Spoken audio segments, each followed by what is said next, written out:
Hi, everybody, and welcome to Elden Dogs, your favorite podcast about Elden Ring and rotten, no good, filthy lakes that you don't want to swim in.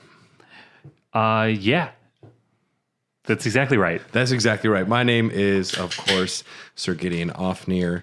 I am sick and tired of these goddamn tarnished not giving me what I need. I need information, and I need these runes, and I need people to just start working for me. Work with me here, folks. Work for me here, folks. I got this stepdaughter. Used to love her, but she just won't let me massacre a village one time. I'm done. I'm done. Dude, that is so relatable. I know, right? I'm almost ready to just start fucking shit up, but we won't get there for a little bit. Yes, I'm Gideon Ofnir. I'm Alexander Iron Fist, and Lake of Rot is what my doctor, or I guess not my doctor, what my stomach feels like after I eat an entire family-sized bag of flaming hot Cheetos in one sitting. It's a filthy place. It is gross. You know, Alexander, I have a feeling you and I are both getting our comeuppance pretty soon. Yeah, we got to be getting there, right? The fact that you're not through Farm Missoula yet. I'm chugging along. It's tough with Indie Games Month. Indie Games Month has taken up a lot of our time. Of course, we're part of the Tokyo Beat Podcast Network. Check out all the other amazing shows. Yes, it is Indie Games Month on Hair of the Dogcast. So that's been that chomped up a lot of my time. Yeah, well, I only had to play 3 of the games because Don't Starve was 1. Plus Elden Ring, plus I crammed a vacation in there. A little vacation. What's nice about vacations is you can play the Switch the entire vacation. Yeah. Yeah. My vacations are just playing video games in a place that's not my house. Man, Games Done Quick was 3 days of playing Zelda in a hotel. Yep. And I want it again. Yeah. I live for that. But yes, we played through some indie games. I have since moved on to another game called Assassin's Creed Odyssey, which is the absolute fucking other end of the spectrum of open world games. I do enjoy some ancient Greece, but going from that back into Elden Ring I played a bunch today, was jarring. It's just so weird that you want all games to kind of play the same. Yeah. That's your instinct when you pick up a controller. And usually Elden Ring is the thing polluting all of my other games. I just downloaded Odyssey too because Devin's playing it. You were talking about it. I never beat it, so... You know, it's so weird to me when someone will play a game for so long and not beat it. Like the fact that Dylan, our friend Goldmask, still has not beating Elden Ring. But you also haven't. But you are going along with the show, which I appreciate. It is weird, but there are some games where burnout just is a very real thing. Assassin's Creed, both Valhalla and Odyssey, they're just such big games. They got so much to do. And the first time I play any of these games, I get stuck in the caveat of trying to collect and accomplish everything. I don't want to miss anything. It's a rookie mistake. So like Valhalla, for instance, I'm chasing down all the little gold dots on the map because they're loot. 98% of them are trash. Yeah. They're not as good as the armor I'm wearing, but there's that 2% that's going to be better. And I don't want to miss it. And that will burn me out of a game. You know why that burns you out is because eventually all that loot turns into one big massive pile of nothing burger you don't care about. Yeah. Swords are the same. Axes are the same. You don't notice any difference. Whereas with Elden Ring, there's a whole lot of variety going on. I did get burnt out on Elden Ring where I took like a 2-month break. That's right in the middle of it. That's because you were struggling. I was getting my ass kicked and I was trying to kill everything, trying to accomplish everything, trying to collect everything. And I wasn't using the majority of the stuff that I collected anyway. But once I found out that, hey, you should probably read item descriptions, the game got infinitely more fun for me. That's half the story, I'd say. Maybe 3/4 of the story is buried in item descriptions, which it really helps a lot. I wish I would have known that from the start. When I discovered that, and the fact that I didn't have to put everything in a chest, I could just carry everything all the time. You were putting things in chests? Because it's like I'm playing how I would normally play an RPG. Like at my carry weight, I'm a heavy load. Why am I heavy load? Yeah. It's just learning curves. Carry weight's an odd thing that if it's accurate, it's not fun. And if it's fun, it's not accurate. Yeah.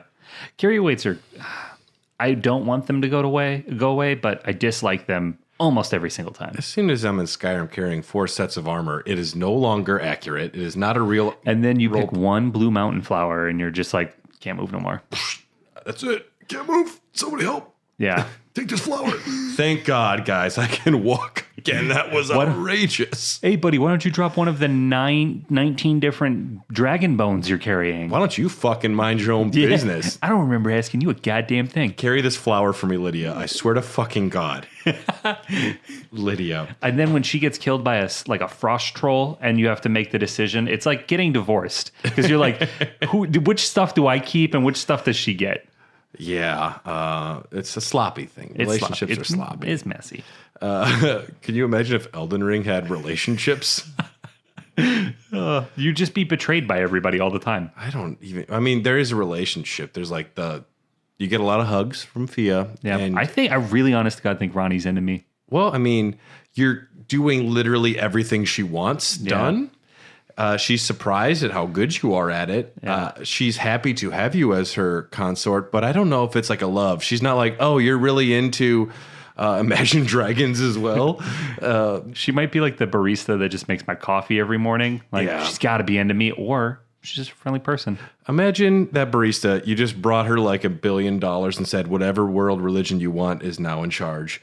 And she's like, I think I'll marry you. I think this is an alright guy. Yeah, but now if I wasn't a good tarnish, if I was just a lowly little Kenneth Height, which even then he's got some swinging weight, but I don't know. I mean, I don't know if it's romantically based initially. Maybe she'll learn to love your personality, because my personality so far is I just kill a lot and I run around. Yeah, I'm really into cardio and mass murder, dude. I can carry so many armors at once. That is a good trait in a partner, you know? Yeah, you never know when you're going to be at a party and you need to have all those weapons, because you got to be like, you ever seen a candelabra whip? Do you want to? Damn, that tarnished is so cool. He's wearing like 14 different hats right now. Oh my gosh. Is that a mushroom crown? He's a weirdo. I think he's got rod on him. Yes, so today we are going to conclude our discussion underground. We're going to be finishing the underground portion of Elden Dogs until maybe the DLC. I imagine the DLC will take us somewhere underground, but yeah, this is literally like the last time we're going even in a cave or anything, which is kind of crazy. Yeah, well, we've come a long way. Yeah, it's been a long, precarious road. This is number 20, if you're counting, and yeah, we might come back and loop around onto some topics, but today we're going to talk about the Lake of Rot and the Moonlit Altar, the last little steps of our Ronnie quest, since it's a lot. It's very involved, and the Lake of Rot. I guess before we get in there, though, we just finished fighting the Baleful Shadow, little Blythe wannabe. You can wear the same head as my boy, but you're not my boy. Yeah. How dare you stand where he stood? How dare you stand? Wrong kid died. Wrong wolf died. Wrong wolf died. But yes, after you defeat the Baleful Shadow, Mini Ronnie, your doll, all of a sudden gives you a discarded palace key, where it's like, were you carrying this doll the whole time and didn't know there was a key in there? Do you got pockets? Is there? What is? She just like, well, she can't even move really, so I wonder what's going on. It's a Toy Story thing. You were looking away, and she quick popped it out. Mini Ronnie just runs around and hangs off of the back of vans and stuff. I'm falling with style. And then the doll, the description changes to, the chillness is gone, feeling now like an empty husk, which is how I feel most Saturday mornings. Finally, somebody who gets me. I am not chill anymore. I am an empty husk. Take this fucking key and get out of my room. But yes, so with this ring, it says to go to Ray Lucaria, to the Grand Library. It opens a treasure chest passed down to Carian princesses is the description. When you open this chest, next to, which could be Bach's hollow body, it could be next to Selen's giant head ball corpse, as well as Renala. It's just that room is accumulating a not great group of things in there. I don't have Selen there because I'm pretty sure I broke her quest line somewhere. It might be possible. I don't know, but it'd be worth looking into. Selen is one quest that I would want to come back and loop around into. But yeah, so this room, which is essentially turning into like the circus, like the freak show. It is American Horror Story season, whatever. is what's happening in here. But you go to this chest and you open it up. You get the Dark Moon ring. Because everything, Ronnie just like, ooh, this is the Dark Moon towel of mine. This is the Dark Moon shoes that I own. It's like, oh, we get it. You like to call things your Dark Moon stuff, but this is the Dark Moon ring. Ring depicting a leaden full moon, symbolic of a cold oath. The ring is supposed to be given by Lunar Princess Ronnie to her consort. It also says Ronnie's an Empyrean, meaning her consort would by rights earn the title of Lord. And a warning is engraved, because if somebody gives you an engagement ring with a warning engraved on it, don't worry, it's just a prenup. Nothing will go wrong here. A warning is engraved saying, whoever thou mayest be, take not the ring from this place. The solitude beyond the night is better mine alone. So she's just brooding. That sounds foreboding. Yeah. It doesn't sound great. Here, check out this engagement ring. It says, don't fucking think about it, dude. But you can have it. It just is weird. It just says run. Runny. Runny. I like my eggs like I like my princesses. Runny. But you go get this Dark Moon ring. And then we're heading into the Lake of Rot, which I lived in Minnesota for a long time, the land of 10,000 lakes. There's a fair number of lakes here in Wisconsin. Yep. I've been to many lakes. This one is one of the least welcoming I've ever been to. Yeah, not a place that you would want to go jet skiing or take the new pontoon out for any reason. Now you got me excited. I mean, if there's a jet ski involved, I might go into the Lake of Rot for a little bit. At least you won't get scarlet rot because you're technically not in the lake. Don't fall. Yes. I have kayaked up the river here in Milwaukee downtown. Very nice. Don't fall in. It's kind of like the Lake of Rot. You spend too long there, you will die. Well, didn't we get drunk over here one night and watch a documentary on the Milwaukee River on public television? It was before a Packers game started, I believe. Yeah. And we were stuck watching public TV, and it was probably better than the Packers game. Oh, we lost. Yeah, and we learned about the river and how it's fucking filthy, and it used to be worse. Yeah. The Lake of Rot is a great lake of standing water downstream of the Ainsel River. It is said that the divine essence of an outer god is sealed away in this land. The lake itself is filled with the crumbling remnants of a bygone civilization. Okay, so we're going to start unpacking what the fuck is going on down here. So the civilization is the Ul Dynasty. Ul Dynasty means statues of old white men the old statue of what... It's an old man with like a book, and it's a big statue. There's tons of them. There's the Ul and the Uld Dynasty, but they were another group of people underground. We've been through their dynasties before. They're associated with those claymen who love bubbles. Very whimsical. Very whimsical. I've been to music festivals. A lot of claymen. Big deadheads. Yeah, big deadheads, those claymen. I can't stand that music that long, but they will listen to that same song for 40 minutes. They start running away at a certain point. They just don't move that fast. So the jam bands are perfect for them. I could blow a bubble for you. No, thank you, Mr. Ul. Quickly, during Doctor Who, do you remember the guys with the tentacle faces that talk through the balls? The Ood. The Ood, okay. OOD. Okay. Yes. I like the Ood. Yeah, they had some good episodes. That's all I can think of, though, while we're talking about the lore. Well, if it helps you to imagine them as Ood, go ahead. I'm gonna do it.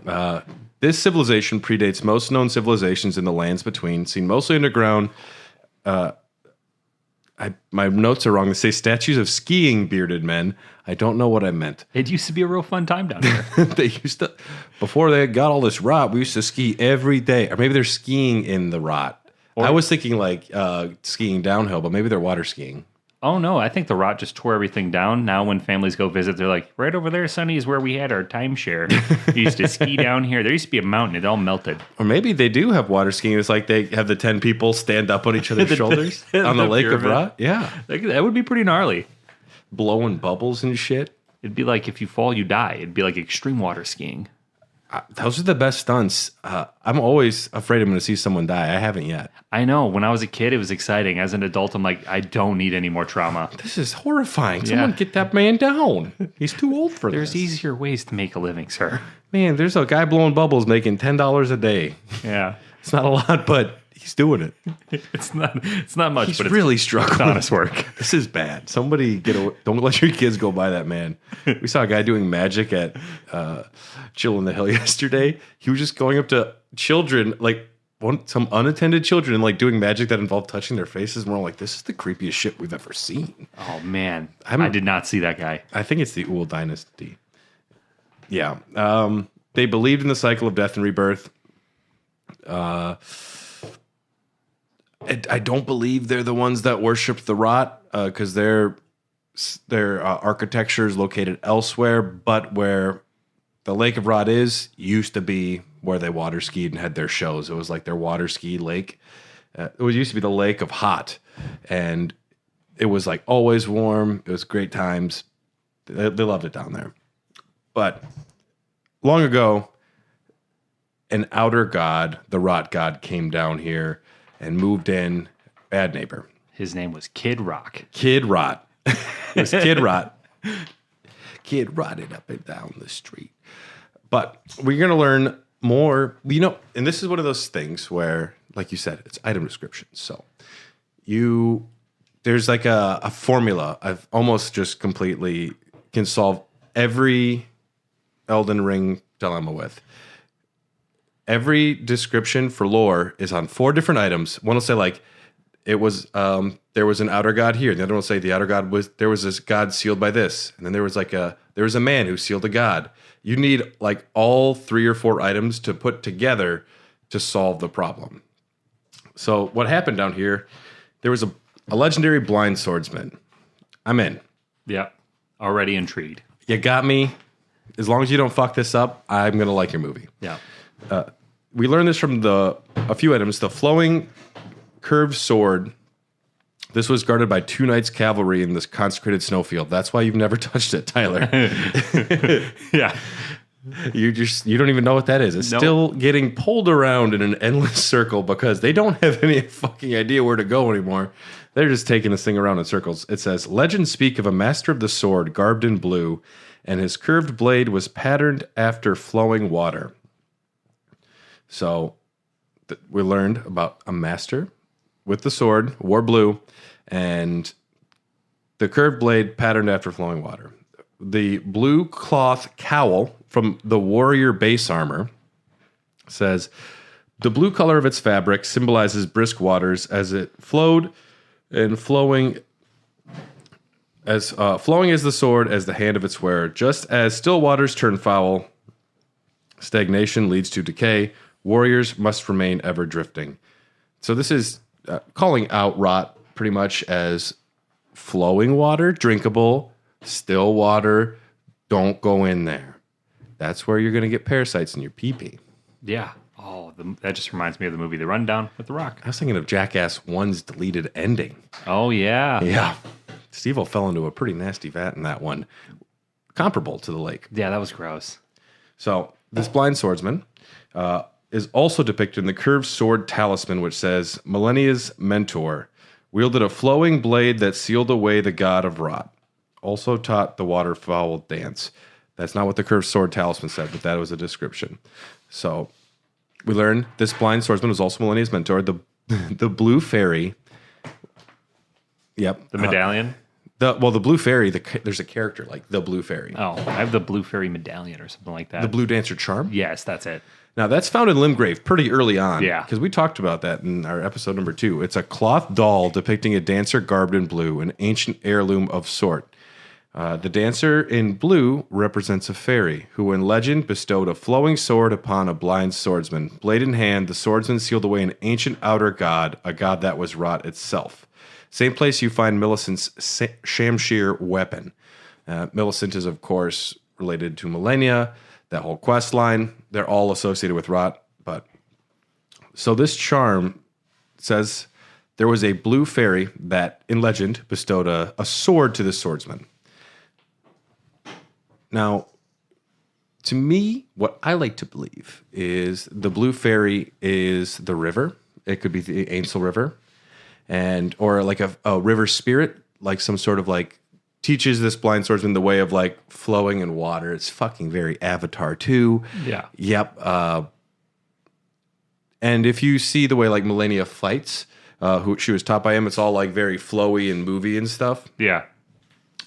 Yes. So our blind swordsman was taught by a blue fairy how to move like water and given a curved sword to fight the god of rot itself. I put down, or Shifra River could be the blue fairy because Shifra means fairy in Old Irish. Really? And once you start going down these fucking side paths of what's this mean in Gaelic? How about in Old English? How about German? And it's like, oh, it means the answer to what you're looking for. There's a lot of that. I never even thought to look any of it up. I, for the first time, went to Fextra Life, which is a very good Elden Ring site, and they have the Japanese translations of stuff. And I went to Google and I put it in and translated it because they don't give you the English translation of the Japanese on the site. You actually have to go do it. And I'm like, if I start doing this, that's going to eat a whole day. I'm going to be never getting anything done. Yes, but more evidence for the connection of river to fairy. This etymology post points out that Ainsel is Scottish for my own self. There's also a fairy tale wherein a fairy calls herself Ainsel. So maybe we have twin fairies. This is why I don't like taking notes sometimes. Sure. I believe, regardless, they could be river spirits. I'll buy it. It could also, I mean, it's definitely up to interpretation, but it could also be one of those things where, you know, it wasn't necessarily a fairy. It was somebody gave a water sword to a blind guy. Then, he's blind. He doesn't know who's giving him the sword. But then through like time, passing the story down, it starts to gather legend and lore. And then at some point, the person who gave the sword to the blind guy turned out to be a fairy, when in reality it could have been just a regular swordsman who could see. It could have been anything. Yeah. Yeah. But that's what... And he was blind as fuck. And he was even blinder. He could throw a football over a mountain. Yeah, so it was, what, Uncle Rico? It was Uncle Rico. No, that's what George R. R. Martin and this game do so well, is they can write a story and then attach a bunch of lore and legend to it and muddy the waters enough to where you can interpret it however you want. And the people in the story have already done that. My favorite bit of the Song of Ice and Fire Reddit dives that I've done, because the only other thing that I've spent as much time reading lore and posts and theories on is A Song of Ice and Fire compared to Elden Ring. And there's a character in like Dance with Dragons or one of the later books who says, my ancestor had a cock that was 6 feet long. And everyone just kind of brushes it off. And then someone wrote this nice detailed post. They're like, because they have a drop of dragon's blood, the dragon died on the day of their birth, the Targaryen, and the woman still got pregnant by having sex with the dead guy. So it was like he was 6 feet under. That's why he was like dead, but still impregnated a woman. So it was like having a 6 foot dick. Oh. And I was like, what a thoughtful and smart post about raping a dead corpse. George, you got me again there, buddy. Just when I thought you couldn't pull me back in, you do it. Just when I thought your sex was getting boring, George. Yeah. As incest wasn't enough, we're going to add necrophilia. Man, I have read some batshit weird posts. And I remember the weirdest one said, Winds of Winter is coming out in 2013. And I'm like, I will believe that. Yeah. Didn't he just come out and say that he's like halfway done with it? He's trolling at this point. Thank you for Elden Ring, George. At least we got Elden Ring. I know you helped Miyazaki out. I was watching a making of Elden Ring video, and I guess Miyazaki just kind of reached out to George, not thinking he would care at all. And George's like, sure, I'll help out. And it was kind of a surprise to Miyazaki. Miyazaki was like, he's probably working on his book that everybody wants. He's probably really busy. George's like, oh, I'm so free right now. I got nothing going on. He's got one of those like paddles with a ball. He's just hitting it back and forth. Just throwing pencils up at the ceiling to see if he can stick them in there like we did in grade school. Come in. Let's talk about turtles. I hope you like names with the letter R. I fucking love George R. R. Martin, dude. He is the slowest writer, but the best. But yes.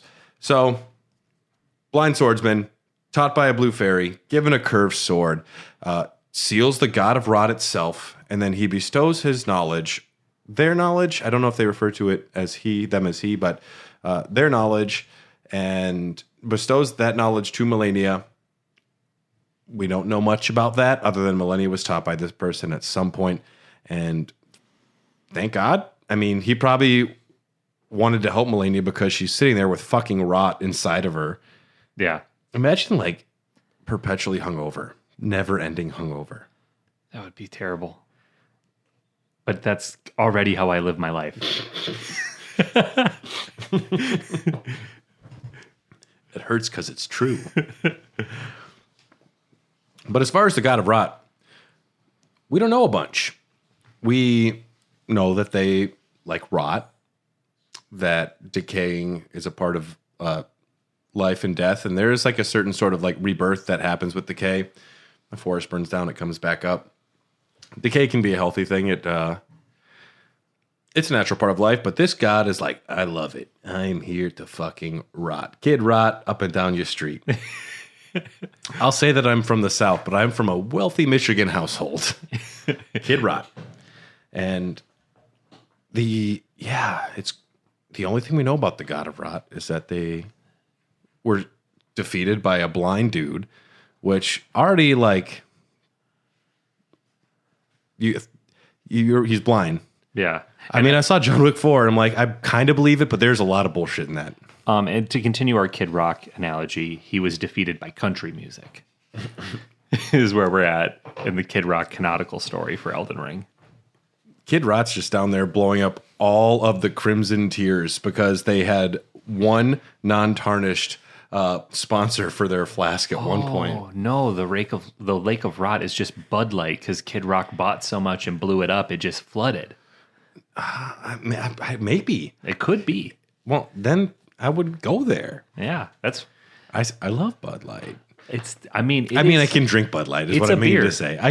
It is not the worst. Definitely not the best. No, as I'm drinking a delicious High Life right now. Tyler's got a Mexican Honey Light from Indeed Brewing. Delicious. One of my favorite beers. Yeah. We'll talk about the only other thing we know about the Kid Rot in a second here. So the Lake of Rot, it's actually not. It's a cavernous place. It's a big place, but there's not a ton to do because it's a fucking rot lake you can't really be in. And thank God, I mean, there's no boats. Like, is everything ankle deep in this goddamn world? Yes. Yeah. The only boat is the Mariner's boat.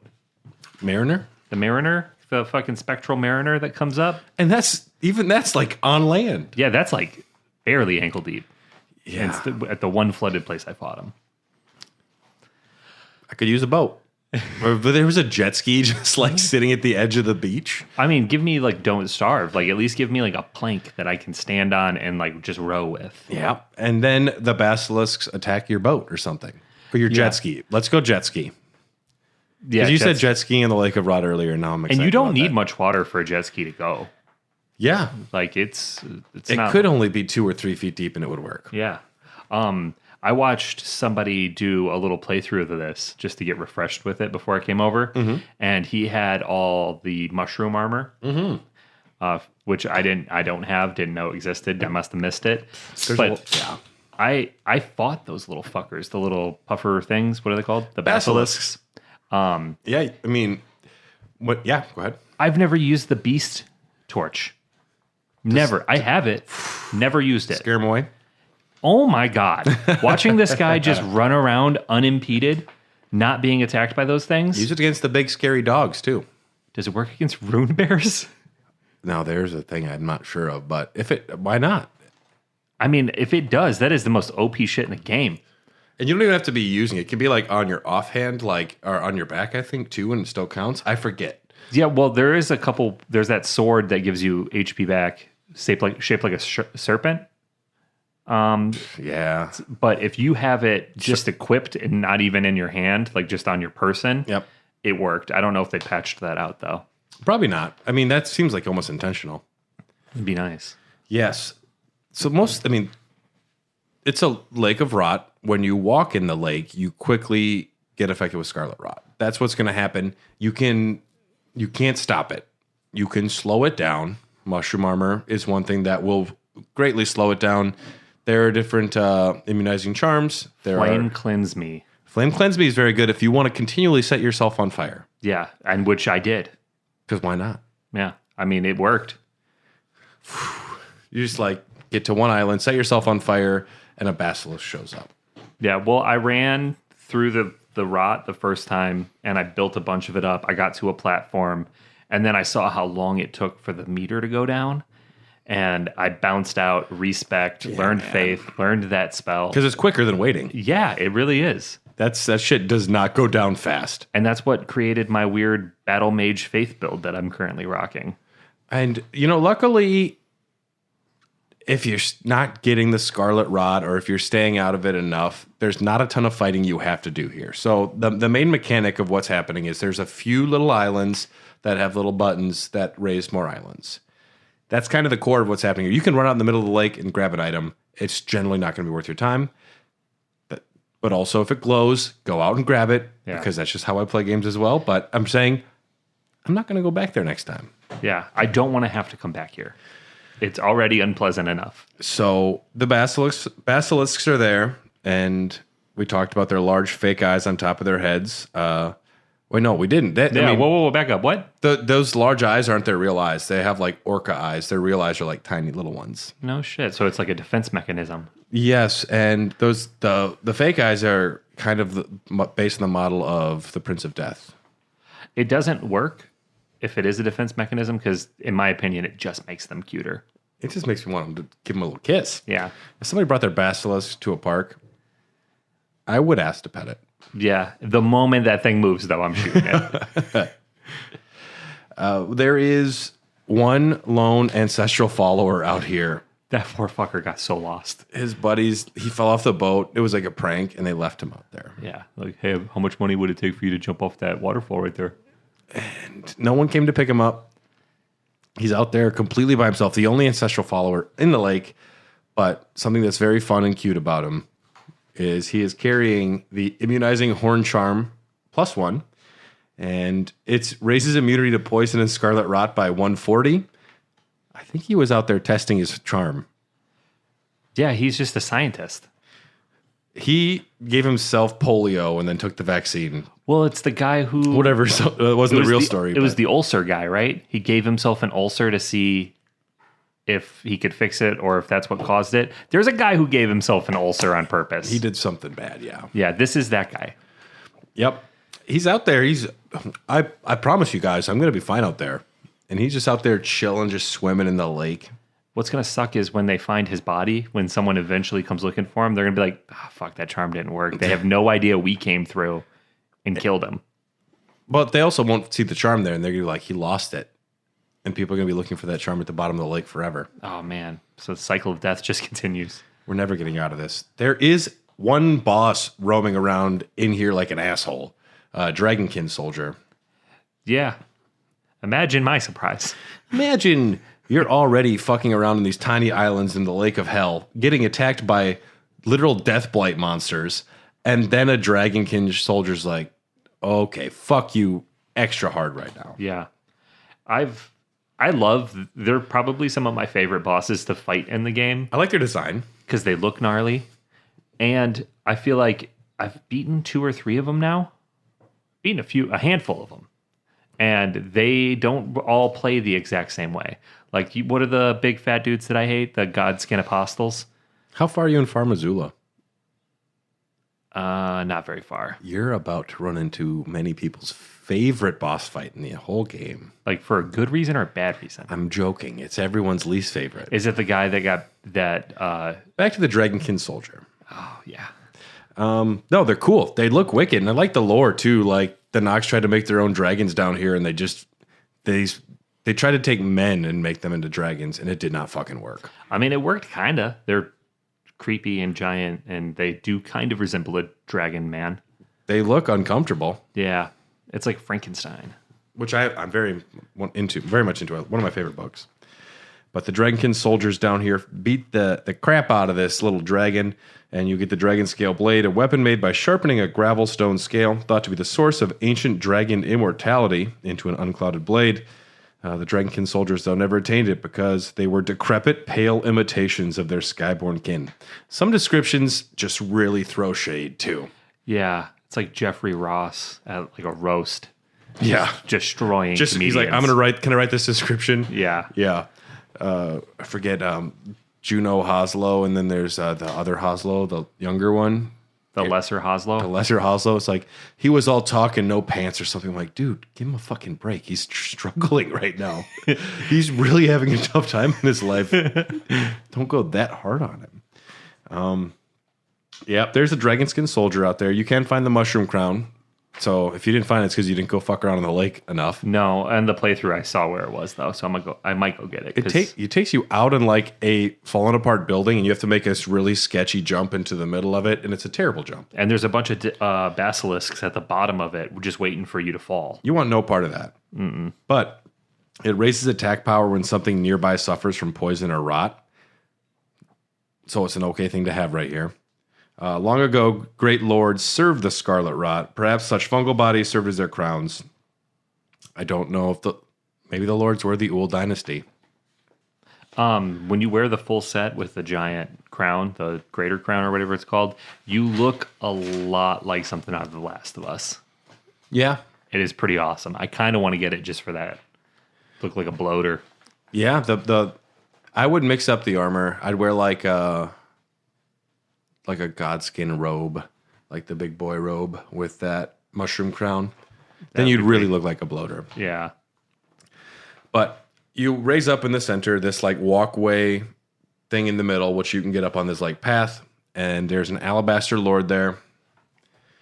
The gravity guys. The gravity boyos.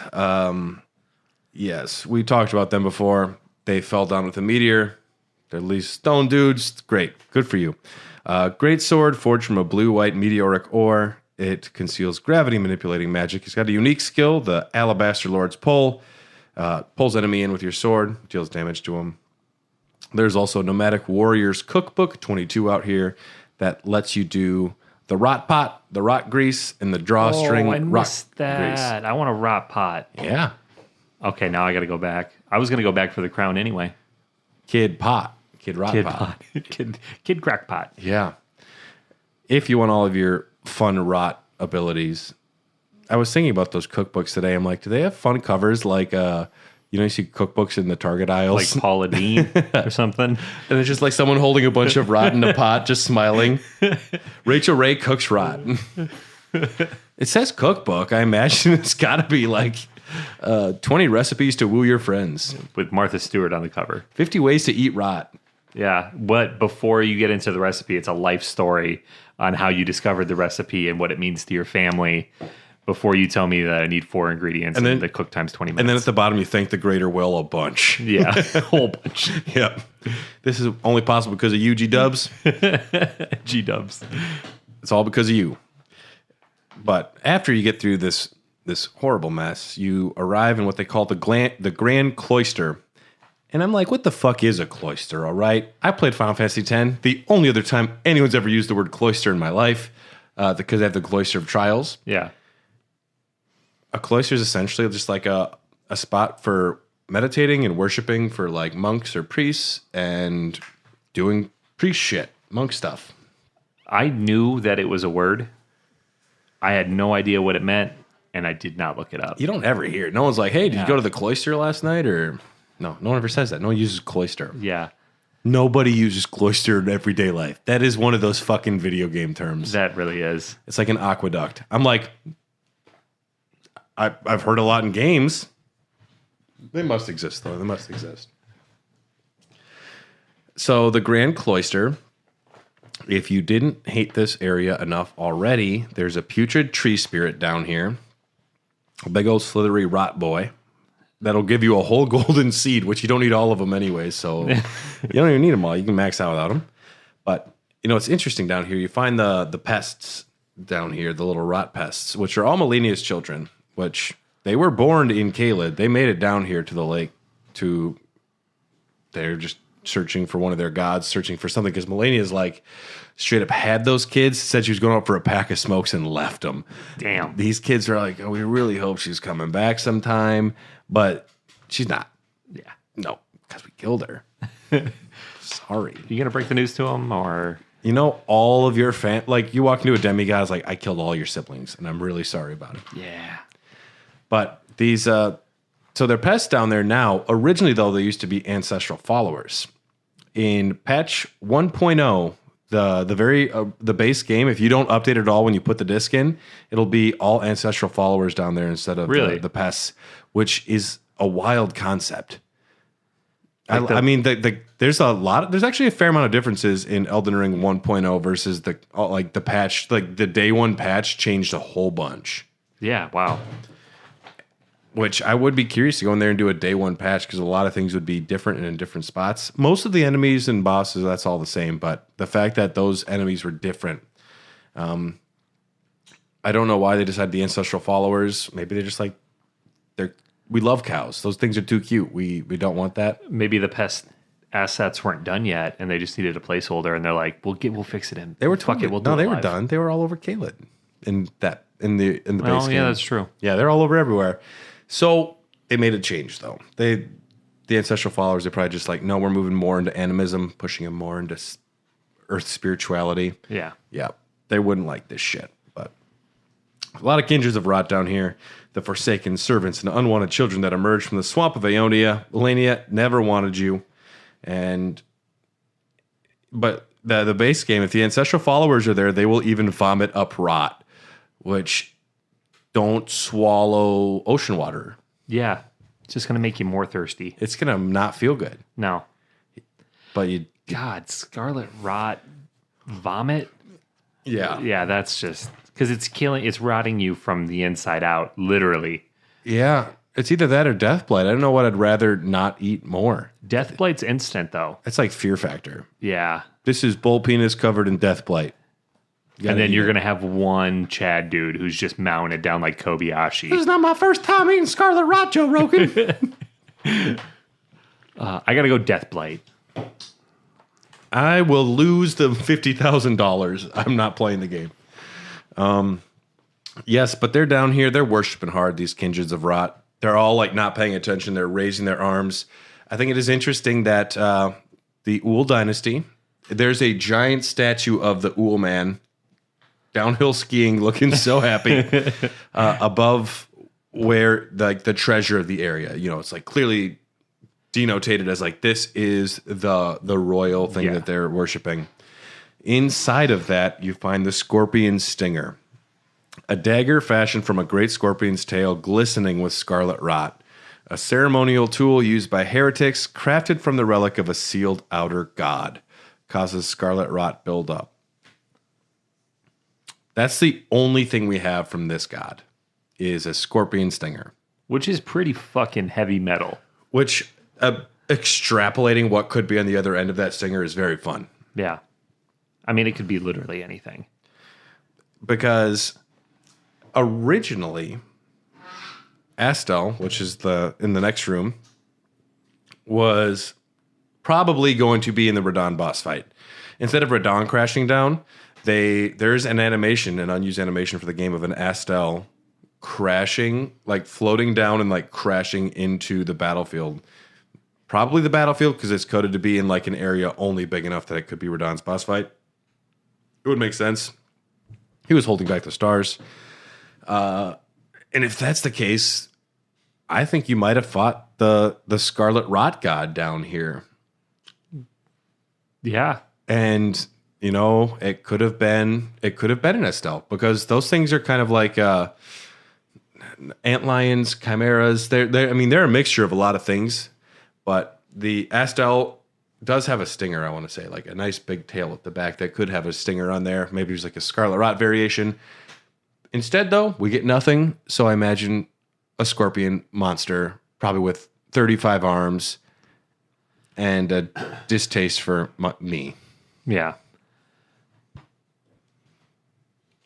That would have been fucking gnarly, though. I would have loved to see what they do with a Scarlet Rot scorpion god. Do you want that? It can't look worse than Dwayne "The Rock" Johnson in The Mummy Returns. No, it would look cool, but do you want to fight it?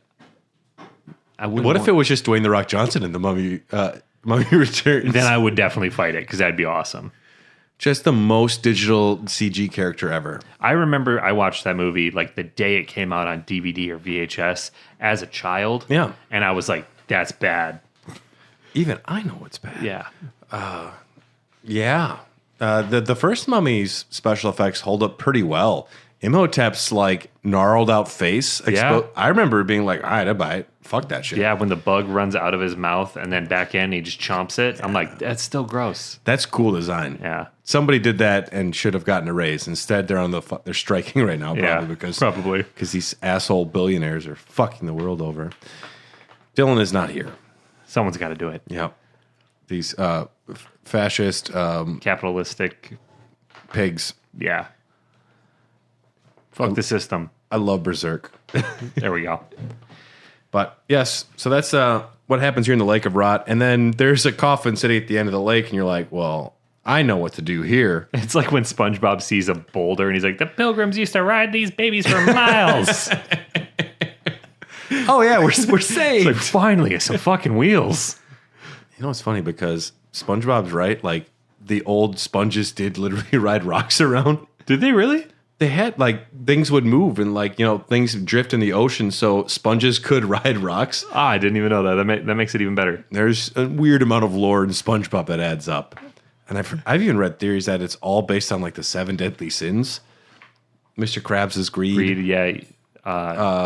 Patrick's sloth. The squirrel is pride. Yeah. Patrick would be sloth, right? He would be sloth. Yeah.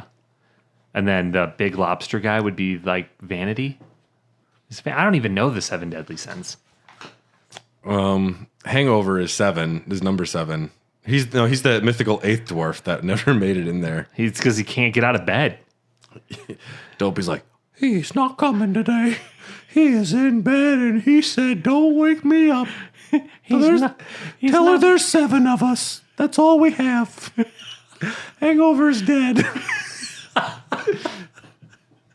Today's show has a wonderful sponsor. It's a product I'm super pumped on. It's called Magic Mind. Now, everybody knows me as the charming, witty, fun-loving, super talented professional gamer that I try and believe I am, but turns out I also have a regular job. I'm an electrician. Tyler, what do you do for real work? I am a beer distributor / bartender. I wanted to bring that up because I wake up early in the morning and I have for a long time been very addicted to caffeine. It gets me going in the morning and I drink a whole bunch of it during the day, which I know isn't great for my digestive system. But I suffer a horrible crash around 2 o'clock, 3 o'clock, and all the caffeine wears off and I come down so hard. And it's only getting worse as I get older because I just turned 30 and now that's a new thing that I have to deal with. What Magic Mind is, it's full of all these awesome natural ingredients for cognitive processing, for energy, and for stress management. The first one that I took, I was at work, and I'm ready to suffer my usual come down from my caffeine, and I was laser focused. I was tuned in, and I was attentive. I was able to focus, which is something that I have not had in a long time. I am constantly stressed out and constantly over-caffeinated. But taking one of these, I did find that I was actually much more focused and I didn't have that midday crash that I was waiting on. I fucking love it. And there's another big advantage for all of our listeners because we're a podcast about video games and beer. So video games, you're going to be doing a long session. Assassin's Creed Odyssey, you're going to be playing 100 hours and you're going to be questioning what's wrong with your life. There's going to be some late nights. It's going to suck. Yeah. Let's be honest, it's too long of a game. But with Magic Mind, you are able to stay focused and pay attention. And I love Cassandra, and I can spend more time with her and pay attention that way, even if I don't care about her newest romance subplot. Or if you have the flip side of that and you stay up a little too late as Cassandra and you drink a few too many beers and you got to get up and go to work in the morning, this is a nice way to get yourself out of bed and actually at work on time and not feel totally like shit. Let's be honest, Tyler. You've been hungover 90% of the episodes we record. Well, yeah. When you say it like that, yeah, I have. I was being generous. I went down, but it gets you up, it gets you tuned in, and it gets you ready for the day and staying ready for the evening. Yes. So we love Magic Mind, and we can provide you an opportunity to try it yourself. If you want to try it, you can go to magicmind.com/dogcast and use the discount code DOGCAST. You'll get up to 56% off your first subscription or 20% off your first purchase. That subscription price is pretty bonkers, 56% off. It works if you're already a subscriber, saves on your next subscription payment.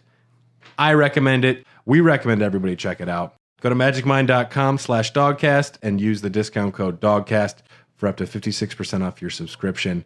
It's pretty cheap at that price. Check it out while you can. We love this stuff, and we think you will too. We're going to take a quick break here for another amazing show from the Tokyo Beat Podcast Network, and we'll be right back.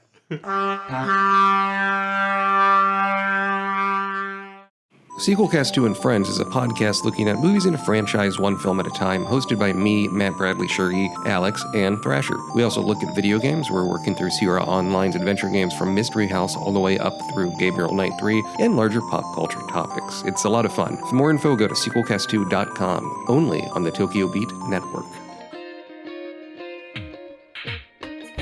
Today's show is brought to you by EPOS Gaming Audio. With a comprehensive lineup of both wired and wireless headsets, gaming amplifiers, microphones, and webcams, EPOS has everything you need to experience the power of audio. Like their H6 Pro lineup, which features two versions, an open or closed headset. The closed headset allows you to tap into exceptionally detailed audio and seals out ambient noise, while the open version delivers natural high-fidelity audio with an incredible soundstage. Both headsets include a magnetic detachable microphone and a sleek design that has no wild RGB configurations, just good design. Listeners can save 15% by visiting www.eposaudio.com/gaming and entering code EPOSFRIEND15 at checkout. That is EPOSFRIEND15 at checkout.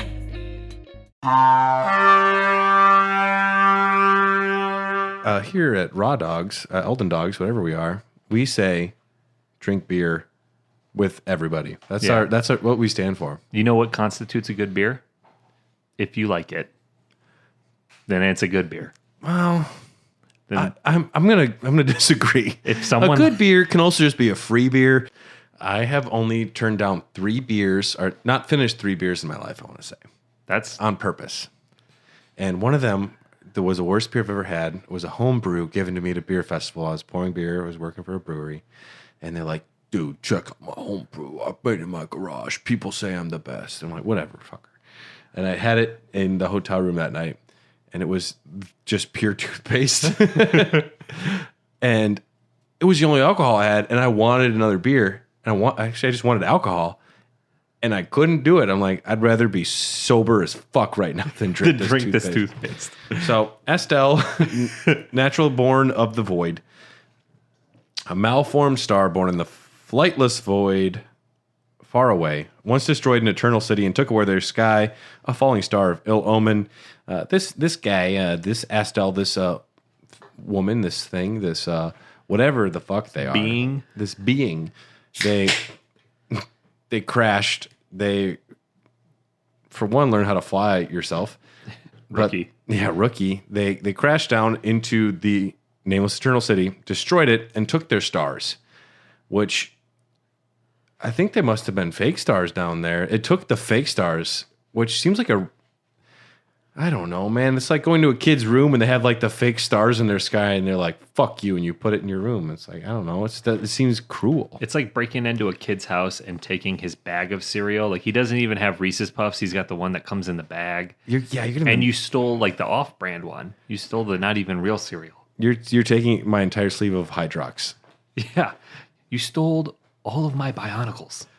Bionicles are okay. I loved Bionicles. I think they're made by... Aren't they made by Lego? Yeah. So they are Lego. But they're cooler. But they're less cool. I loved Bionicles. They're less cool.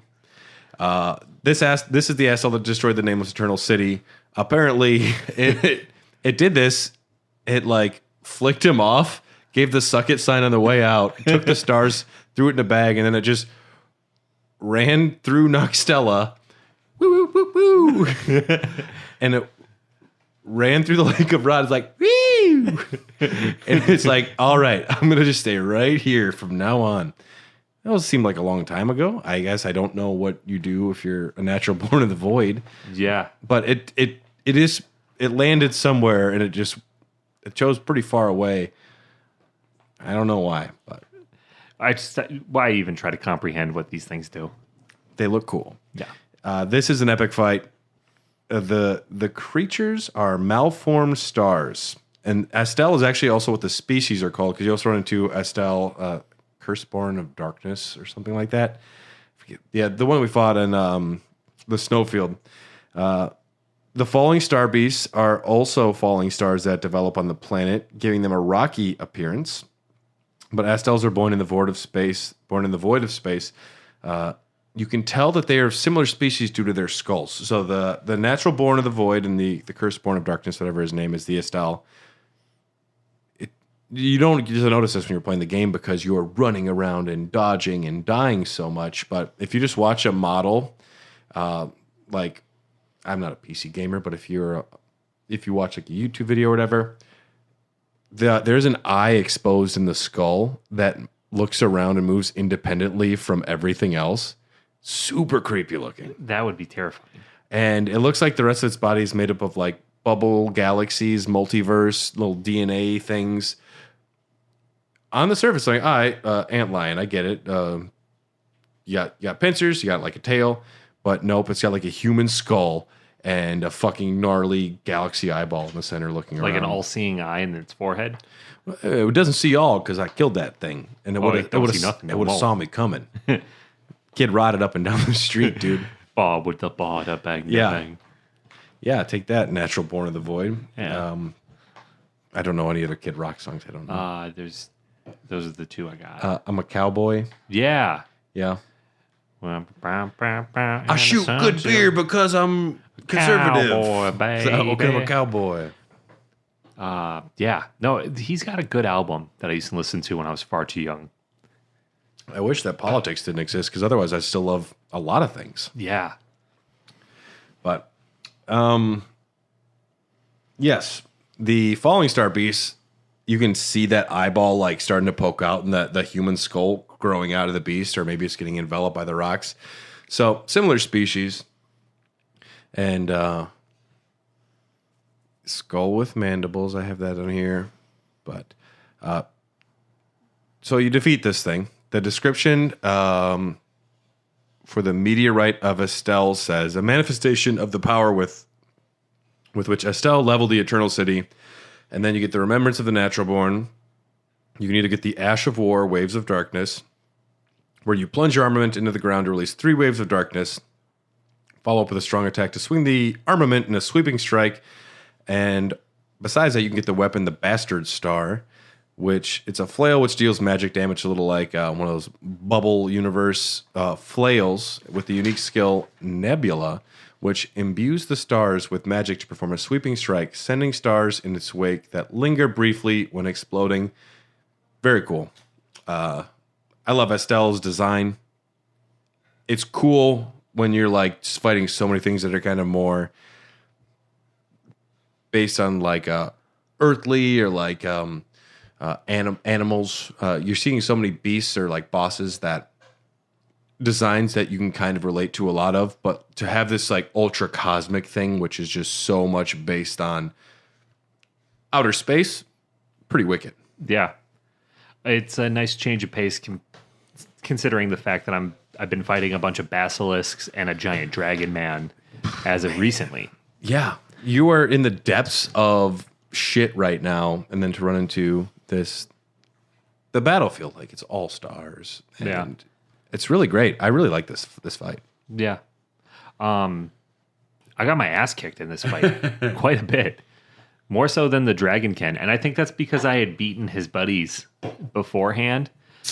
And even though they don't all play the same, like, you've seen one, you've seen them all. Seen one, you've seen them all. They do reuse some assets here. The fact that you run into 2 Estels, the fact that you run into 2...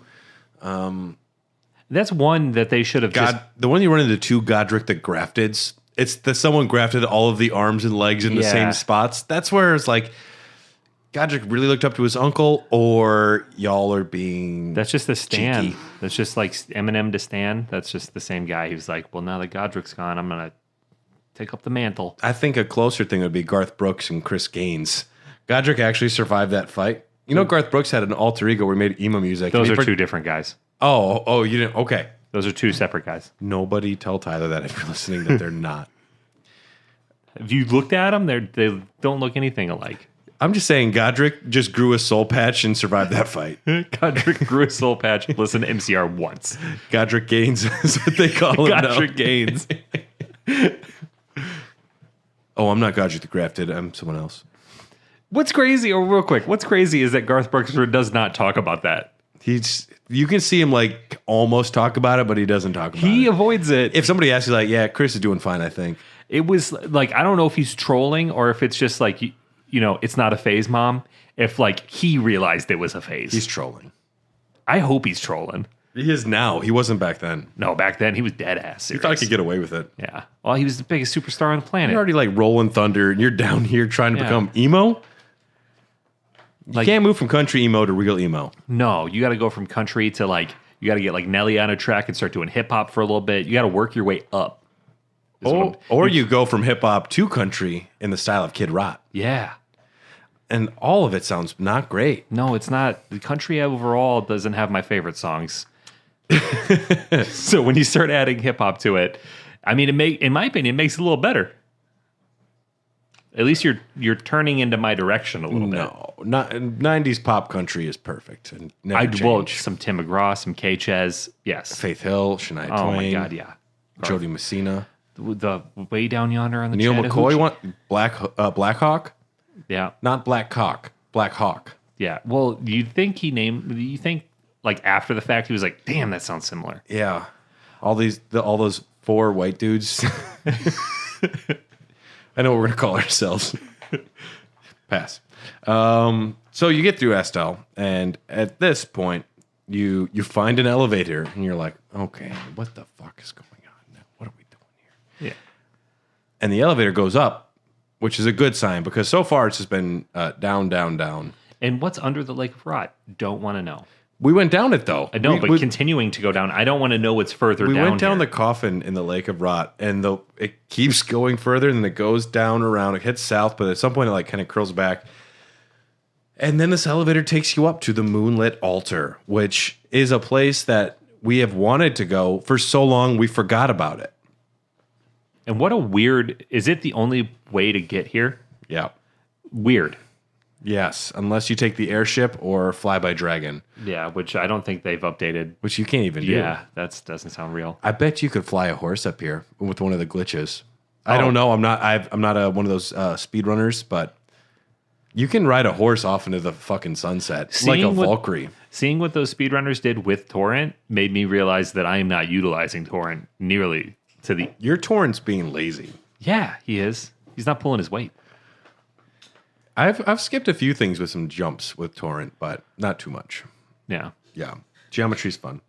But the Moonlit Altar is a large plateau bathed in lunar rays found high above in the southwest of Liurnia. The plateau hosts the ruins of a civilization that held great reverence for the moon. The Moonlit Altar is above the village of the Albinarchs. We saw this in Liurnia of the Lakes. We see it fucking forever. How much time did you spend on the map? Like, where the fuck A lot. is it? No, a lot. And there's even one point where I'm like, got it, found it, Nailed it. And there's like this long piece of rock that goes up. I'm like, I go up it, I got it. Yeah. I went up there and I couldn't do it. I was like, wow.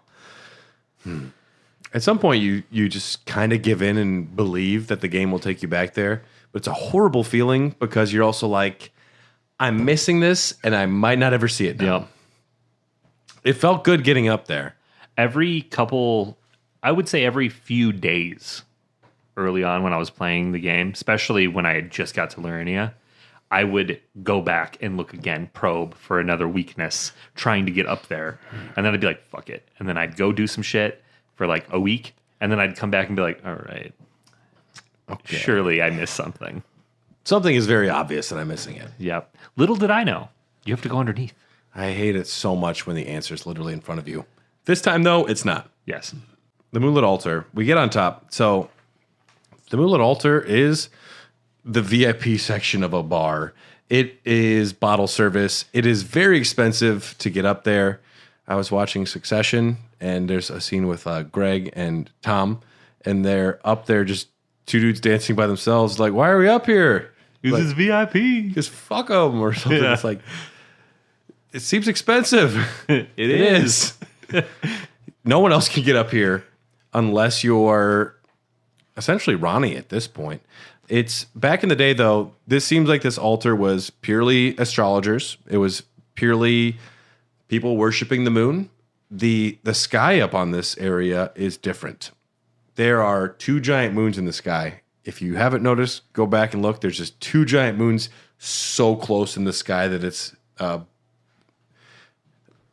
not off-putting, but it is eye-catching. It is bizarre. And clearly it makes sense why people that worship the stars and the moons would want to be up here. I think I didn't realize that the rest of the map didn't have that. They're so close up here. It is very different. They talk a lot about the moons, the dark moon and Renala's full moon, and lots of moons.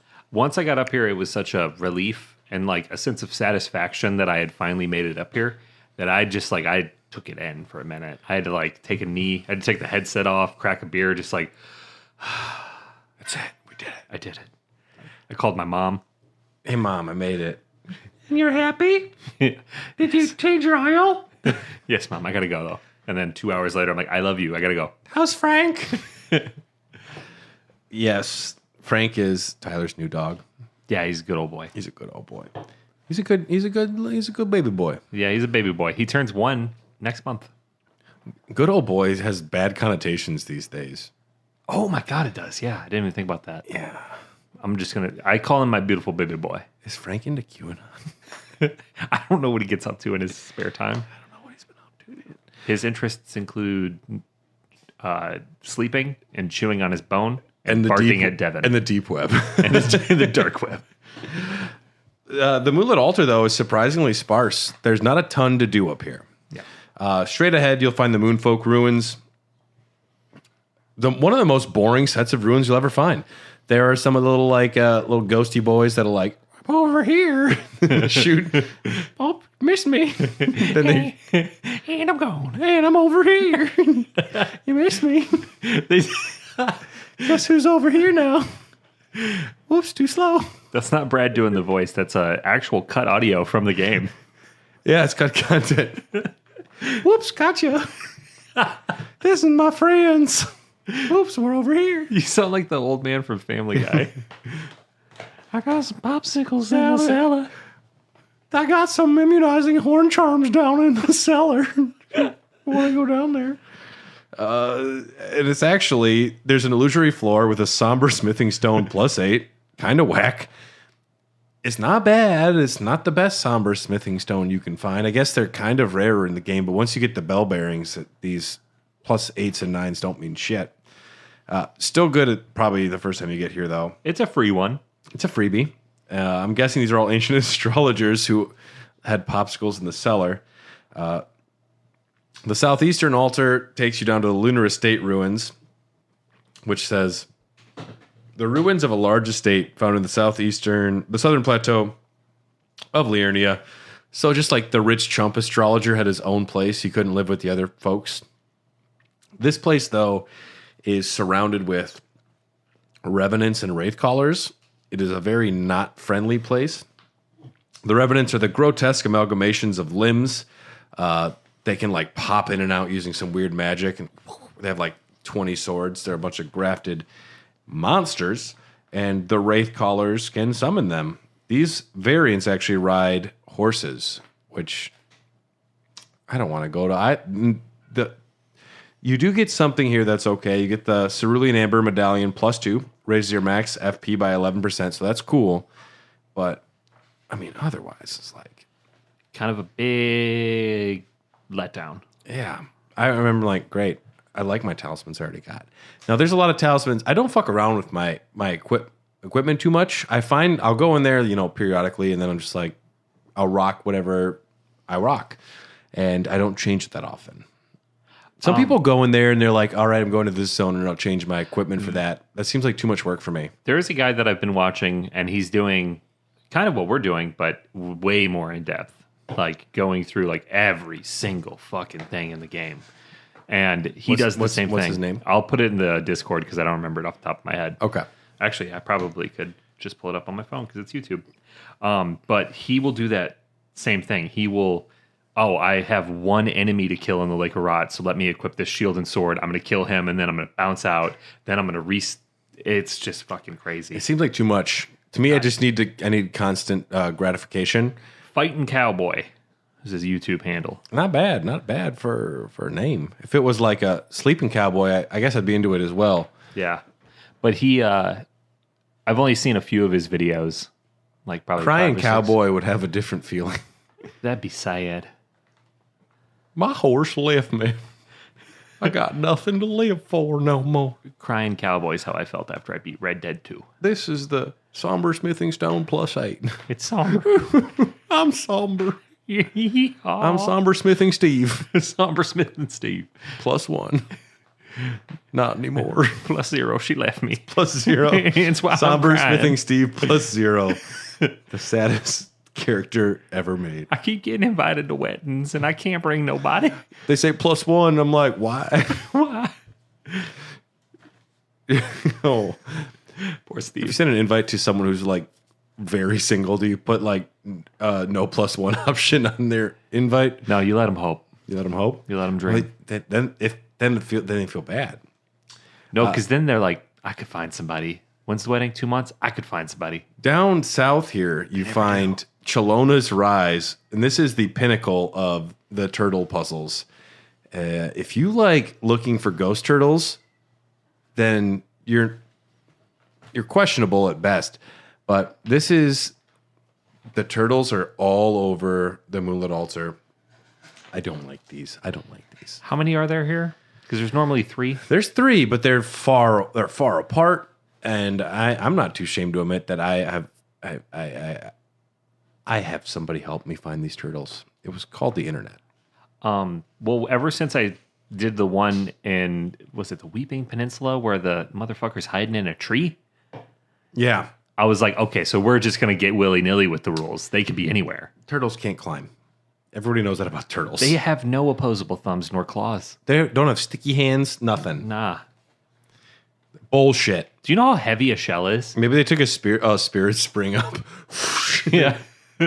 Guys, I don't know how to get down. Just let go. You got a shell. That's why there's a ghost up there. It's dead. Yeah. The most long and ridiculous turtle puzzle was originally broken too, where even if you found them all, it might not work. Love that. Love that for the long turtle puzzle. Yeah. Perfect turtle puzzle to fuck up. For the puzzle I already dislike and the worst one in the game, it might not even be worth my time. Bring them together. Let's do it. Bring them together. Chelona, the word is derived from Greek meaning tortoise. As Brad aggressively turns the page. I put down more silly bullshit.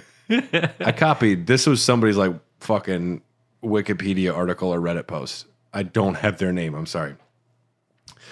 When all the gods, men, and aminals. That was a good one. been hanging out in a condom walk. When all the gods, men, and animals were invited by the divine messenger Hermes to attend the wedding of Zeus and Hera, the nymph Chelona alone remained at home to shew her disregard of the solemnity. But Hermes then descended from Olympus, through Chelona's house, which stood on the brink of a river, together with the nymph into the water, and transformed her into a lazy tortoise, who had thenceforth had to carry her house on her back. I will put your broken shell back together, but from now on, your shell will have a new purpose. This is a separate thing. You will have 13 spaces on the back for your 13 moons in a year, and 28 spaces around your shell for the number of days in a moon. There's, I guess, historical precedent for turtles and moons getting along. All that made me think of was God of War and the giant turtle with the house on his back, Which I like. which was really cool. Or The Neverending Story and that giant turtle. Oh, yeah. Remember that movie? Or World of... Neverending Story's really good. Yeah. That's one with David Bowie, right? No, that's Labyrinth. I get those confused Neverending all the Story time. is high German fantasy. Yeah, that's right. I get that in Labyrinth confused so often. I don't smoke weed anymore. The Neverending Story makes me feel like I used to be when I was stoned. Instantly. I could see that. Have you seen The Neverending Story? Yeah, I've seen them both, but I get them confused. If you watch it again, I've seen watch Labyrinth it more. stoned for me because I don't smoke. I was going to say I haven't smoked in a long time, but You know, they found the head of Falcor from, I think, the Neverending Story 3 in like a Pawn Stars garage. really? It wasn't Pawn Stars, but it was like someone's like packing garage. They just like, there's a giant Falcor head in there. On that show where they bid on like storage units that been Pawn Stars, yeah, your Storage Wars or whatever. Yeah. And in this one, we got a Falcor head. Here's my life savings. Is it enough, please? Yeah. See this as an absolute win. At the top of Chelona's Rise, you get Rani's Dark Moon, a legendary sorcery. Uses the caster as a vessel to incarnate a cold dark moon, sends it floating towards foes. It dispels every sorcery it touches and reduces magic damage negation for those it strikes. Also builds Frostbite, so it just like absorbs magic, makes people weaker, and makes them frostbite. The moon was encountered by a young Rani, led by the hand of her mother Renala. What she beheld was cold, dark, and veiled in occult mystery. Sounds like some good Woods Witch shit. Yes. Now, the northwestern end of the Moonlit Altar, we find the ringleader's Everjail. Inside awaits the most notorious assassin. Imprisoned for the act of slaying a demigod, we find Alecto, the Black Knife ringleader. She was the leader of the Black Knife's plot. The one that... I should have known with the name ringleader that she was a heavy hitter. Oh, it's either that or like a Hugh Jackman type character in a circus movie. Yeah. Oh, yeah, the one with Zac Efron. The Greatest Show. Yeah. So she's the one that actually, like, she was Brutus, like it with Caesar, like the kill and blow sort of thing. She was the leader of the group. She was not the coordinator of the group. But she did some stabbing. She was there with the stabbing. Okay. And as every mother in the world has done, she brought her daughter to the stabbing. I mean, If I'm going to do a stabbing, I leave my kids at home. Generally. do you know how much a babysitter is nowadays, though? That was it. The babysitter canceled. It's tonight. We cannot reschedule this. We're killing a demigod. Tish, you're with me. Yeah, get in here. Just stay close. No, we're going to go kill a god, dude. It'll be fine. She is imprisoned here. On the night of the Black Knives, Alecto and the Black Knife assassins assassinated Godwin the Golden using daggers, imbued with a fragment of destined death stolen from its caretaker Malekith. During their escape from Lanedell, Alecto's daughter and one of the Black Knife assassins, Tish, perished protecting her. This boss fight fucked me up. Have you beaten this ever, Joe? I think so. It's been a long time since I've been up here. I'd have to go back and look and see if I actually killed her. Even after Millennia, I had as much trouble with Tish almost, or with Alecto. I want to say that I beat him. Beat her? Yeah. But even after I struggled like a while, and then I beat her, I perished from a status effect after I beat her. And then it, like, null and void. Which I'm like, fine. No, it still counts, but I just had to go recollect my runes. The only time I've ever spawned outside of the map, like way off the map, like glitch spawned, and I died. And then you lost them all. I lost them all. Oh my God, that sucks. It was really funny. Alecto beat me twice. That doesn't sound funny at all. Yeah, but you get the Spirit Ashes of the Black Knife Tish. You get the Daughter's Spirit Ashes. One of the best Spirit Ashes you can get in the game. It's nice to have a Black Knife Assassin on your squad. We'll mention the Black Knife Assassins again here in a second, but you head up to the Cathedral, and you fight Glintstone Dragon Ajula again. This is the dragon that ate too many sorcerers, got beat by Rani, and he's like, I yield, I'm yours, now I will be your knight. You defeat him this time, you get the sorcery Adula's Moonblade, conjures a cold magic greatsword, delivers a sweeping blow that launches a blade-like projectile of frost, and yeah, it's just like a big old badass sorcery Moonblade. The Cathedral of Manicelis. It's a large church atop the southern plateau of Liurnia. Rani awaits her lord in the depths of the church, guarded by her loyal dragon. Now, Manicelis is Latin, which means hidden hand. She's got 4 of them. Yeah, but there's another hand hidden down here, It's like which Chuck is Norris, a 2-finger hand. the one underneath his beard. 2 fingers. There's starlight shards all over the floor here, which is cool. These are cool currency if you want to go buy a bunch of sex dolls. The cave, though, in the floor of the cathedral leads down to a corpse of the two fingers. Now, the first time I saw this, I originally thought the two fingers were massive, but it's only because it was like a little doll sitting on there when you come up. But Ronnie is sitting atop it, and the fingers are dead. They're slain to shit because we gave her the Finger Slayer blade, and these fingers are now dead. At this point, I looked up some stuff on the two fingers that I wanted to mention. So, the two fingers here are the ones that should have been on her tower that we were at earlier where her body was. Somebody move these fingers up here. Sounds like an awkward thing to carry. I've repotted one plant in my life, and if it's any indication how hard it is, I'm not down with it. These are some hairy wigglers. Yeah. And we have a wagon. Yeah, but everything These else, things are too big for a wagon. yeah, and everything is trying to kill you in the meantime between point A and point B. Ronnie did yeet her great rune out somewhere because she had a great rune that's just gone.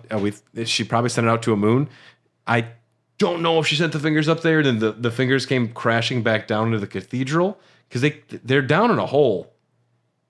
Yeah, maybe she did yeet them too, and then they could be. We don't know. But these are the two fingers that should have been there. The two fingers are a manifestation of the greater will and the outer gods. They act as a destiny to the demigods. So the reason that she had to kill hers specifically was her destiny was immutable as long as those two fingers had like sway over her. She had to kill these two fingers For free will? for her to do what she wants to do, for her to change her own destiny. Okay. And there are 8 sets of two fingers in the game. I was like, oh, interesting. Only one living set, though, in the round table hold. Every demigod has their own except Morgott and Moog, who have to share their two. They each have one finger that they share. But yeah, she slays the two fingers to change her own destiny. You go up to this doll, and you slide that ringer on its finger. It turns into like a full-size Ronnie. You put the ring on the finger, and then she says, "So it was thee who would become my lord. Perhaps I needn't have warned thee. I am pleased, however, thou art a fitting choice." She didn't know it would be you. She's surprised at how good you are. And she's like, you'll do. I don't know about that goatee, but Yeah. we can work. We can wear that. The mushroom crown might have to come off. Are you wearing a Godskin Apostle fat boy suit? That's not a good look for you. Are those dung eater leg pieces? I did the best stats. I don't know. I just came through the Lake of Rot, and it was really bad down there. You cannot criticize my outfit right now. I'm going to need a shower and some R&R. I am not the fighting cowboy. I cannot change my armor every time that I change a room. Yeah. I am mushroom boy today. But I go now to the night sky. It is there. I shall find mine order. I bid thee travel the path of the Lord, and once all is done, we shall see each other once more. So she's going now. Her spirit is... Whoa, I got 2 non-refundable tickets to Sandals Jamaica Resort, and I was really hoping that you would come with me. Why? I just put the ring on your finger. You're going to go? That's not how engagement works. You stay? Can we at least watch a movie? I just came a long ways, dude. That was a lot of lake. My jet ski was broken. It was no fun. Not a good time. But she's like, I'm getting out of here. Please just travel the path of the Lord. I bid thee. I don't demand. Like, you should. Once all is done, though, I promise I'll text you. She gives you the Dark Moon Greatsword, which is a moon greatsword bestowed by a Carian queen upon her spouse to honor long-standing tradition, one of the legendary armaments. Her sigil, Ronnie's sigil, is a full moon, cold and leaden, and this sword is but a beam of its light.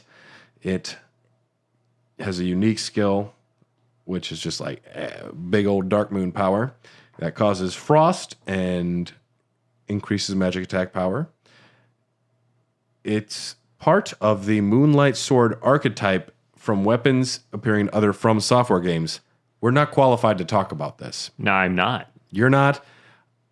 There must have been one in Bloodborne, but I don't know. I mean, I just use the same weapons almost the whole time. I got like the sword that could turn into like a bigger armor, like the one hammer sword. Yeah. Once I got that, I was fine. But yes, it debuted in the Kingsfield series. has been in Armored Core, Demon Souls, in the Dark Souls trilogy, and Bloodborne as the Holy Moonlight Sword. So it wasn't there as well, but so that's the Moonlit Altar. But we do have a little bit more to talk about because you go back to Ranni's Rise because naturally, I did not. okay, you go back to Ranni's Rise. Well, first we'll stop by Celelus's tower. He's still very dead. Good. But if you haven't gotten the Black Wolf mask, it is up there now. Or I might have been up there before, but go grab it. It's a relic of an assassin who assumed the guise of Ranni the Witch's loyal shadow. Go get the Blythe head. But outside of Ranni's house is Blythe, Hey, how's he doing? surrounded by dead Black Knife assassins that are leaking death blight. What a killer. And you know, he's a Terminator. Like, this dude's a beast. And he's talking to himself. That's not good. He says, "No, I'm part of her very being. I could never betray her, no matter what might happen. Ranni, she needs me." As we talked about in the last episode, he was a gift to her by the Two Fingers. And if she ever betrayed the Two Fingers, he would go crazy. Oh, yeah, and that's exactly what she did. He is straight up Hawkeye in fucking Avengers. I don't even know. Is it? No, it's more the like first one. No, it's more like Captain America's Winter Soldier or something. Like, I don't know. There's a catchphrase. Blythe went bad. Yeah. And Blythe can't go. He's fighting it as hard as he can because he loves Ranni. He's trying to be a good boy, but it's not good. And he fights you, and you kill him. You gotta old yeller him. He's a good dog. You get the weapon, the Royal Greatsword, decorated in Royal Karian style. In defense of the fate he was born into, he swore to serve no master but Ranni. As proof, the sword is imbued with a cold magic the moment the oath was sworn.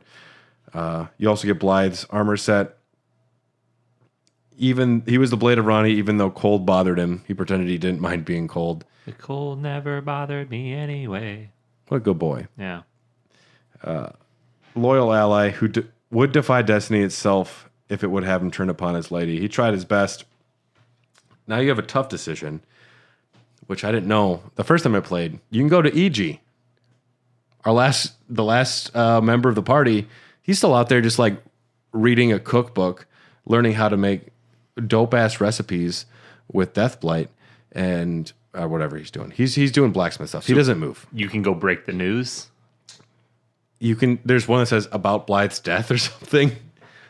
And first of all, he says, "Oh, there you are. Good of you to drop by. Have you heard? Lady Ranni's gone. It would not have been possible without you," he says. "As the war counselor, her childhood warden, thank you so much. You're her true champion. This is great. We should celebrate. My purpose is nearing its end. I've done as much as I could. I pray that you serve her well to the end. I pray that you serve her well until the very end. Lady Ranni is in your hands now."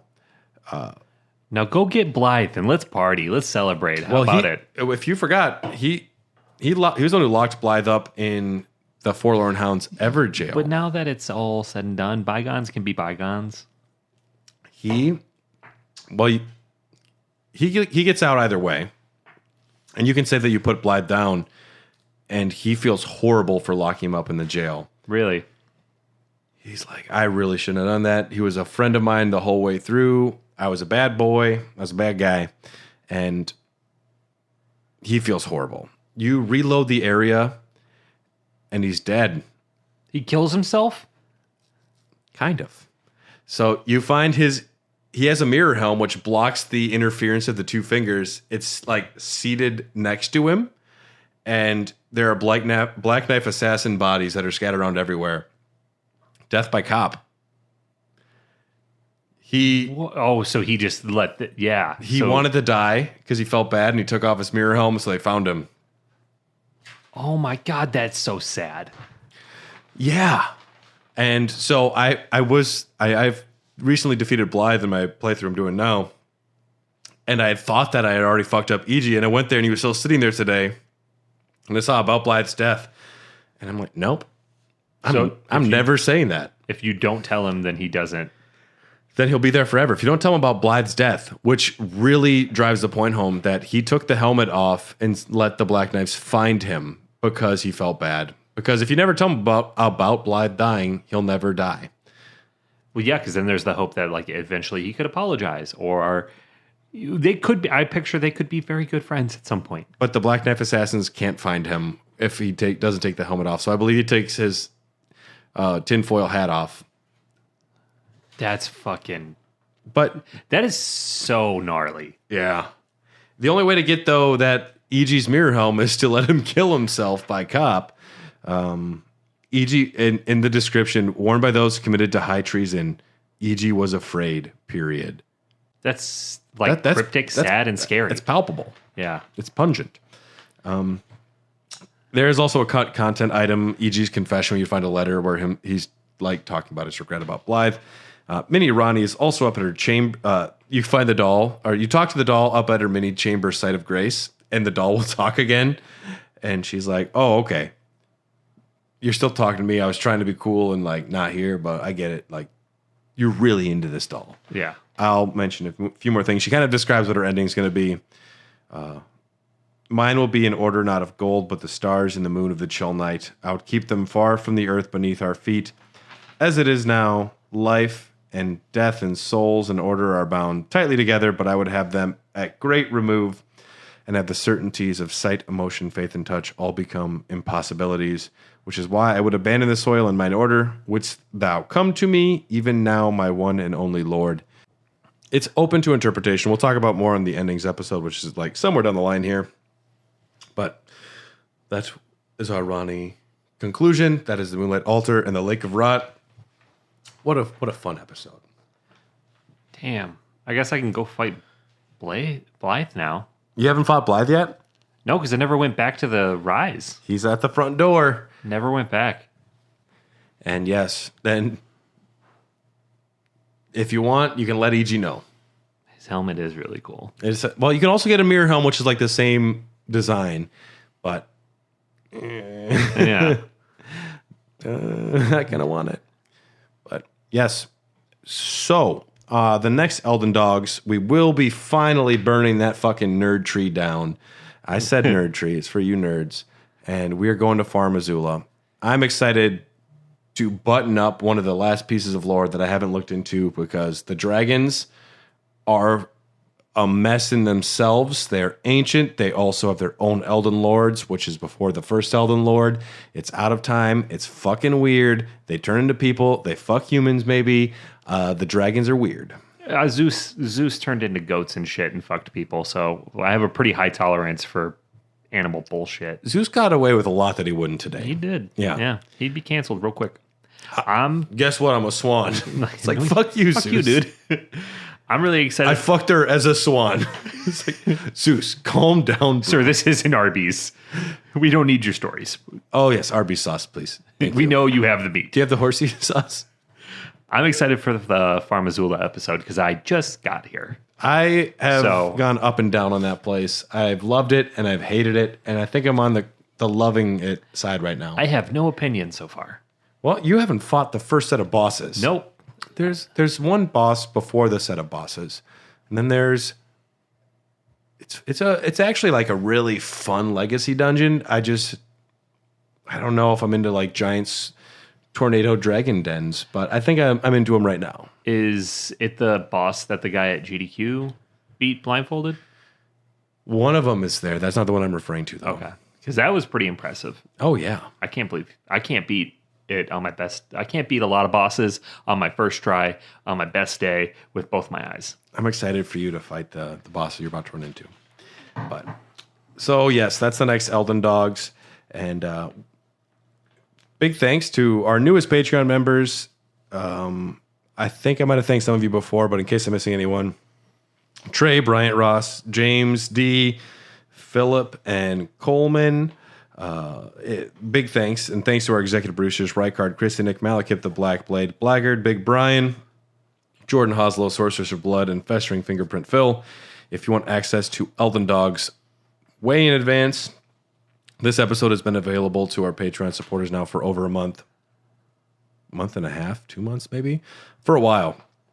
If you want access to it, just check out our patreon.com, patreon.com/HairTheDogcast. For as low as $3, you get access to these episodes. And lots of other bonus episodes like our God of War Ragnarok episode, our Persona 5 Part 2. And our Discord.